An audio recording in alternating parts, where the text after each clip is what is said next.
माँ बाप का बंटवारा। एक सेठ जी थे। उन्होंने अपनी सारी जिंदगी बहुत मेहनत की थी, इसलिए वे काफ़ी धनवान थे। उनका नाम गांव के अमीर लोगों में आता था। उनका धंधा बहुत अच्छा चल रहा था। सेठ के पास संपत्ति भी अच्छी थी। उनके 4 बेटे थे। एक दिन सेठ को लगा कि अब मुझे अपने चारों बेटों के बीच अपनी संपत्ति बांट देनी चाहिए। उन्होंने अपनी सारी संपत्ति का हिसाब कर दिया और अपने चारों बेटों को कितना कितना देना है उसका भी हिसाब कर दिया। उनके चारों बेटों ने कहा कि हम सब मिलकर आपको 3-3 महीना रखेंगे। ऐसे चारों ने मिलकर पिताजी को 12 महीना मतलब कि 3-3 महीना रखने का प्लान बनाया था। सेठ जी को भी अपने चारों बेटों के इस इरादे से कोई समस्या नहीं थी। अब सेठ ने और उनके चारों बेटों ने ये संपत्ति बांटने का फैसला गांव के सरपंच के सामने लेने का निर्णय लिया। एक हफ्ते के बाद वे लोग गांव के सरपंच के सामने ये फैसला लेने वाले थे।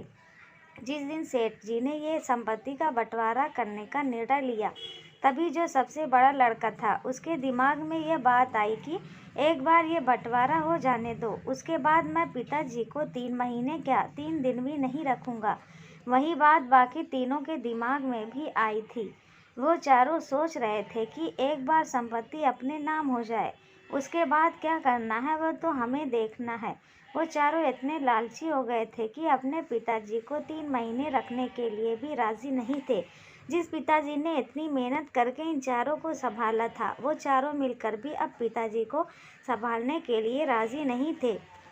चारों कुछ बोले इसलिए नहीं रहे थे ताकि अगर उन्होंने पहले से ही बता दिया तो बंटवारे में उनको अपना हिस्सा नहीं मिलता। अब आखिर हफ्ता पूरा हो गया और वो बंटवारे का दिन आ गया। चारों बेटे और पिताजी ये फैसला लेने के लिए गांव के सरपंच के पास जाते हैं। गांव के सरपंच सेठ जी से पूछते हैं कि आप अपनी सारी संपत्ति अपने चारों बेटों को बांटना चाहते हो और वे चारों बदले में आपको 3-3 महीना अपने घर रखेंगे। क्या आपका ये अंतिम फैसला है?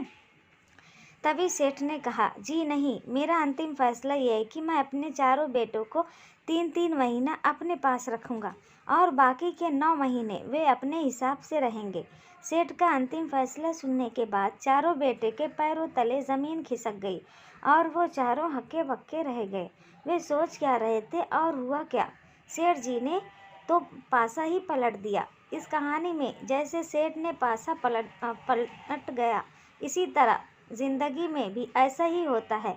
अगर हमारे इरादे सही ना हो तो कभी कभी भगवान ऐसा पासा पलट देते हैं कि जिसकी हमें भनक भी नहीं होती है। इरादे अच्छे रखने चाहिए क्योंकि ऊपर वाला सब कुछ देख रहा है।